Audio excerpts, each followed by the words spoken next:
Hello and welcome to FPL Mates, your best mate for fantasy Premier League content for the 2020-21 season. My name is Dan and today I've got for you a Game Week 29 free hit template. Now you might be thinking, Dan, I'm not playing a free hit this week, so I don't need to watch this video, but let me tell you, this actually might be really useful to you because I'm basically just going to be picking out what I believe to be the ideal squad for Game Week 29. No budget limitations or whatever. Thankfully, the price of the whole team is pretty low still, but I think this is the perfect ideal team, the perfect team you can possibly get for Game Week 29. So even if you're not using a free hit, you may be able to see a couple of players in this team you think, oh, actually, I quite like the look of them for a one-week punch, something like that. So have a look, join me guys, as we have a look at the ideal, the perfect, the best possible Game Week 29 free hit team.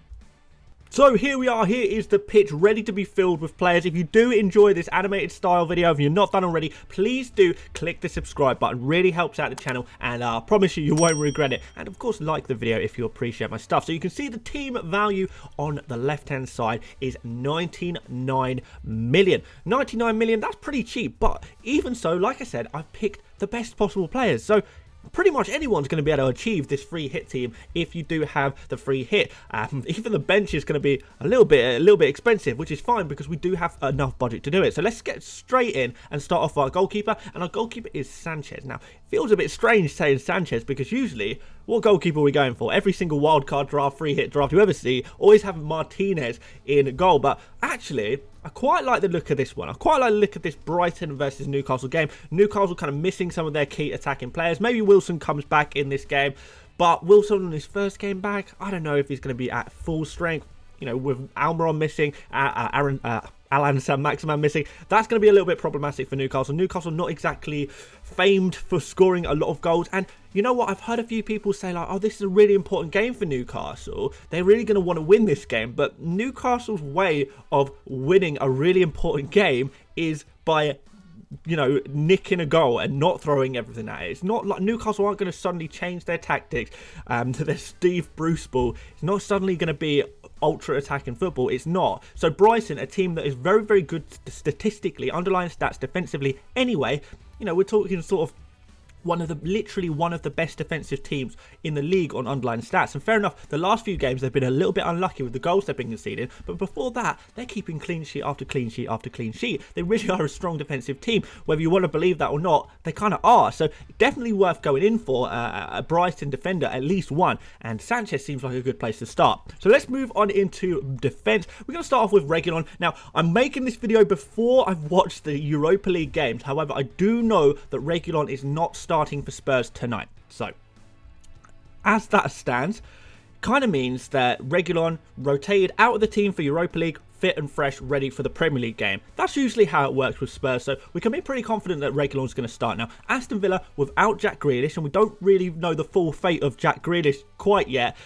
You know, that's another nightmare in itself. I'm sure a lot of you guys have been facing that nightmare if you are Jack Grealish owners, but assuming Jack Grealish is not playing, this is going to be a really, another poor attacking performance from Aston Villa. They're really struggling to create chances. They're not scoring a lot of goals. And that kind of means, okay, maybe there's actually going to be some opportunities for some clean sheets for teams playing against Aston Villa. So why not throw in a player like Reguilon? We know that we've obviously got, you know, players like Kane and Bale, but Son being injured kind of gives us an opportunity to have one more Spurs player, doesn't it? So Reguilon could be the one to go for. By far the best attacking output of any defender at Spurs.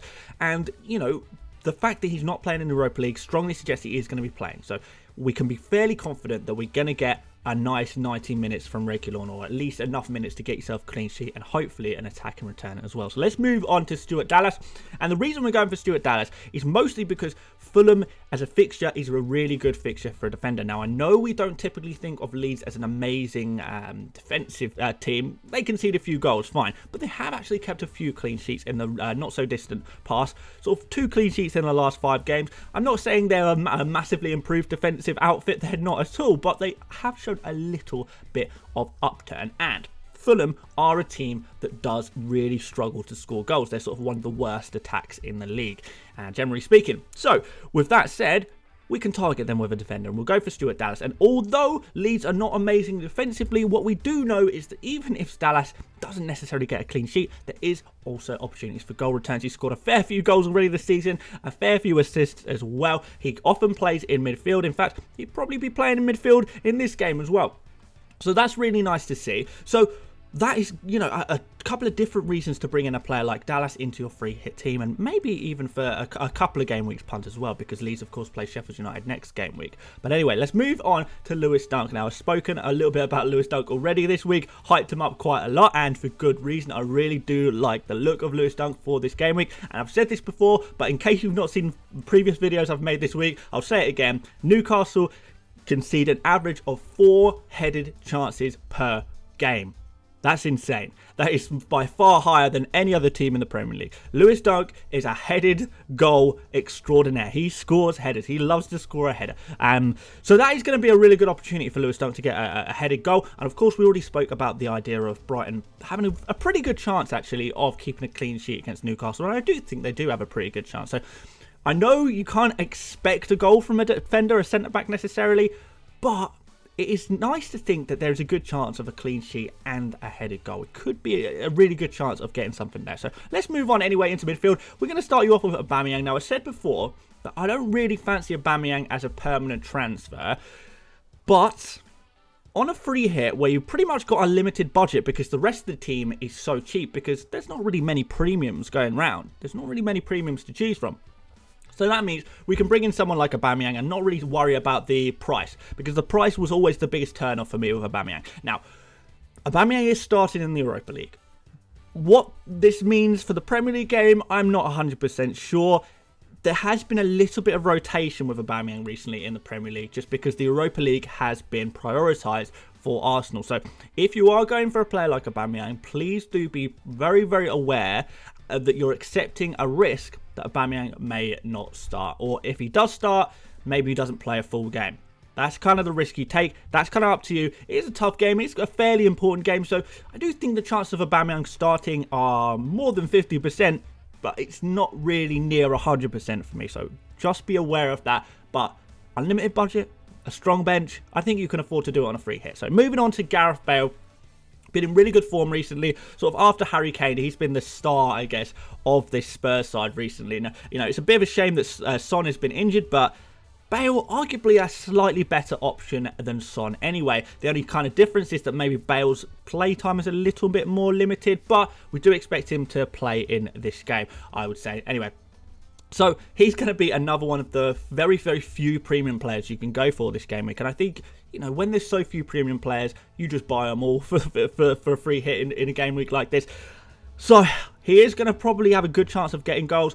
Aston Villa are not an amazing fixture, to be honest. I don't expect Spurs to score a load of goals. I wouldn't really expect them to score too many more than 2 goals, unless, you know, you never know. Sometimes things work out slightly differently on the day. But Bale is going to be one of the main men contributing to these goals. So let's move on to Lingard, who has been showing some of the most insane stats of any player in the Premier League recently. You know, he's kind of not been playing every game. Obviously, he had to miss that Manchester United game.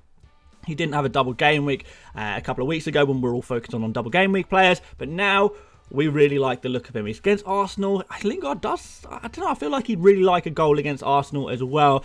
His underlying stats are just phenomenal, like better than anyone. He's sort of averaging, you know, an expected 1 goal, almost 1 goal or goal assist per game. I think his expected goals plus assists is well over 4. So over the last 5 games. So that's really nice to see. He's taken loads of shots, so many shots. So that's really nice as well. Creating a few chances, but it's mostly getting into the box and shooting, which is something we really like about Lingard at the moment. So let's move on to Trossard. Kind of a little bit of a risky one here. It is a bit of a risky one, but again, when we look at this Brighton versus Newcastle fixture, we kind of think, okay, important game for both teams.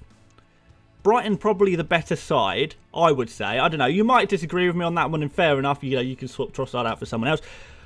If Brighton are going to get a goal, it's difficult to say who that goal is going to come from, but Trossard, for me personally, has got to be up there as probably the most likely player to score a goal or get an assist. If I had to guess which player is most likely to get a goal or an assist in that game, going to be Trossard for me. So that's the reason why I've put him in. He's not a player I'd want long term, too risky, but an amazing differential, a really good fixture, and, you know, he's in pretty good form as well, so he is a player you can go for. And then we're going to complete the midfield with Rafinha.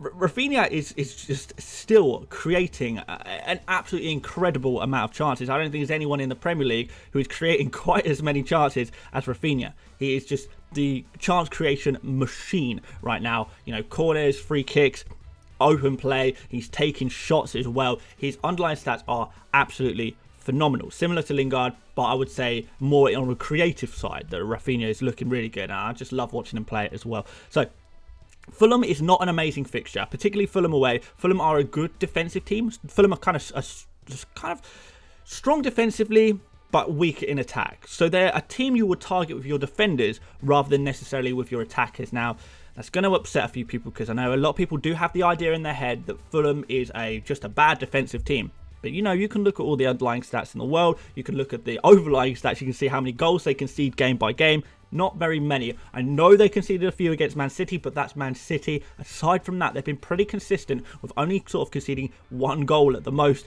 In most cases, keeping clean sheets in more recent game weeks. So it's been really impressive from Fulham defensively. But if anyone's going to get past them from that Leeds United team, you feel like it's going to be Rafinha. Rafinha is the best attacking asset at Leeds United right now, in my opinion. I do think he's better than Bamford as an attacking asset. So he would be the one I would prefer to go for, Rafinha in midfield there. So let's move up to onto our forwards, and then we've got Harry Kane, kind of the most obvious player to go for in the entire game week. You know, if there is such thing as an essential player in game week 29, it kind of is Harry Kane, isn't it? Because he's premium. We know he's probably, in all likeliness, gonna play full 90 minutes. He's captain of Spurs. You know, he's gonna play football. We know he's gonna play football.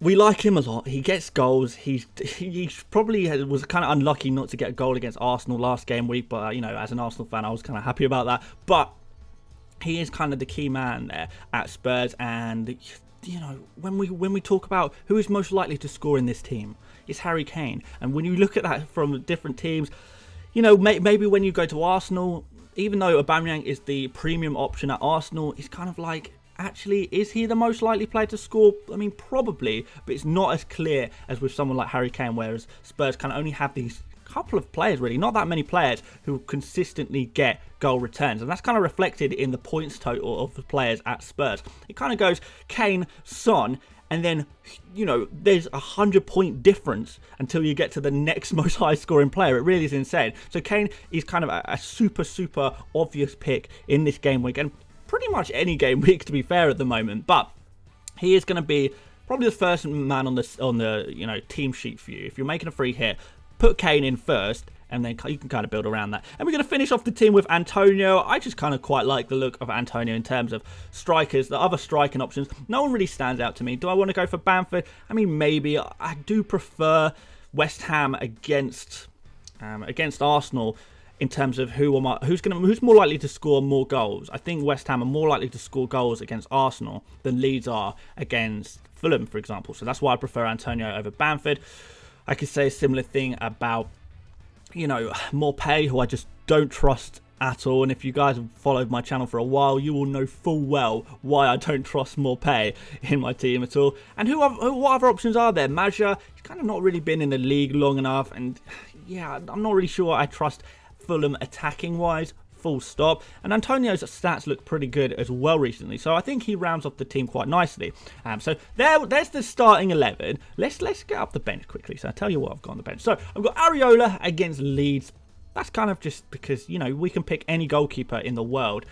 Well, I say in the world, I mean in the Premier League, really. We can pick any goalkeeper, and I just feel like Sanchez, Areola, kind of the two best candidates for a goalkeeper this game week. So I've gone for Areola as the backup. And then with this kind of team, you're hoping actually for Leeds to score against Fulham.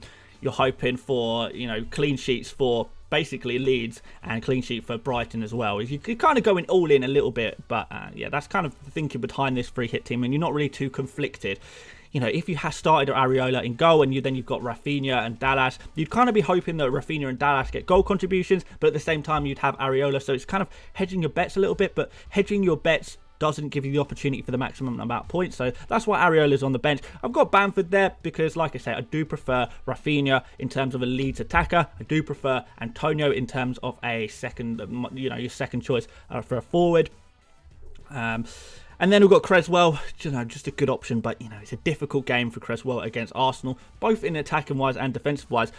Arsenal are capable of scoring a goal, but also Arsenal are relatively strong in defence as well, so that might limit a player like Cresswell's prospects for goal contributions, because, at least with Lingard and Antonio, they've got high prospects for goal contributions, and they don't have to rely at all on clean sheets. Cresswell, fantastic. He will get your odd goal contribution, but he is very he does need to get those clean sheets as well to make him worthwhile having in your team. And generally speaking, West Ham do keep clean sheets, but I wouldn't bet on it too much in this game week. And then I'm going to finish off the bench with Kieran Tierney as well, just because I've got unlimited budget. When the team value is only at 99 million and we've got all of these players, pretty much every player we want, you may as well just pack the bench with another decent defender. And Tierney is definitely a decent defender. And if we could guarantee he was going to be playing every single game, and there's a nice fixture stretch for Arsenal, which is coming up soon, Tierney might be on the radars of a lot of us. I really do like the look of him so much. I really, really rate Tierney. Just his crossing ability and, his desire to get up the pitch and attack. It's fantastic. Anyway, I'll stop talking about Tierney because I could do it all video, but that's not what we're here for. So let's do some captains. Let's put the captain's armband on Kane. I think that's pretty obvious for everyone that we're going to put the captain's armband on Kane. Like I said, he is the most obvious player of the game week. He is pretty much the only premium player that we will fully trust. Bale, you could arguably say, is a premium player. Do we fully trust him yet? Maybe, maybe not. But Kane is kind of got much better prospects of actually scoring. And I don't think you need to go for a differential captain if you are on a free hit. Your differential is the fact that you've got your 11 favourite players. That is your differential. You don't need to go differential captain as well. That might be just going a little bit too far. And then we're going to vice captain Lewis Dunk, just because I do quite like the look of Lewis Dunk as a potential captain as well. But far more risky. You really would be depending on getting a clean sheet, a couple of bonus points, and maybe even hoping for a goal, depending on how well a player like Harry Kane or Gareth Bale does. So that's how I'm going to set this team up anyway, and yeah, hopefully that looks pretty good. There are other options. Obviously, you could go for a Fulham defender if you fancied the Fulham defence over the Leeds defence. You don't think Leeds are going to get many goals, maybe go for a Fulham defender instead. That could be a very good option. You could go for Lookman in midfield if you fancied it. If you fancy Fulham to get a goal, you go for Madja. If you fancy Fulham to get a goal, you go for Morpay if you think he's going to be the man to score. But I will not be recommending Morpay. I can tell you that. I don't care if he scores a hat-trick. Nothing's going to change my mind on that one. And then, you can also consider a player like Lucas, maybe at Spurs. That could be an interesting option to go for. And obviously, I've got Cresswell and Tierney on the bench there. But if you do really, really like the look of Cresswell or Tierney, there's definitely argument to say play one or both of them instead of players like Reguilon or Dallas. I would start Lewis Dunk. I really do think you should start Lewis Dunk. But Reguilon or Dallas, you could consider swapping Cresswell or Tierney in for either or both of those if you fancied that as well. So there are a few different options here. You can switch about with the formation a little bit if you want. Every player, all 15 players that are on your screen right now, all genuinely really good options for this game week. So chop and change it a little bit, but I do think, in my opinion, this starting 11 and those subs is going to give you the maximum amount of points in game week 29, and perhaps we'll do a review next week and see how I got on with this prediction, I guess. So I hope you did enjoy this video. If you did, make sure to like the video. Really helps out the channel, and subscribe, of course, if you're new around here. Would really appreciate that a lot. If you want to follow me on Instagram, Twitter, whatever, join my mini league. All of those descriptions are in the link. I think I might have got that the wrong way around, but we'll leave that in the video anyway because that's kind of funny. All of those links are in the descriptions. Check them out. And guys, I will see you tomorrow, Friday, 1 hour before the Game Week 29 deadline. And we are going to be doing a deadline stream. So hope to see you guys then, and I'll see you later, mates. Bye-bye.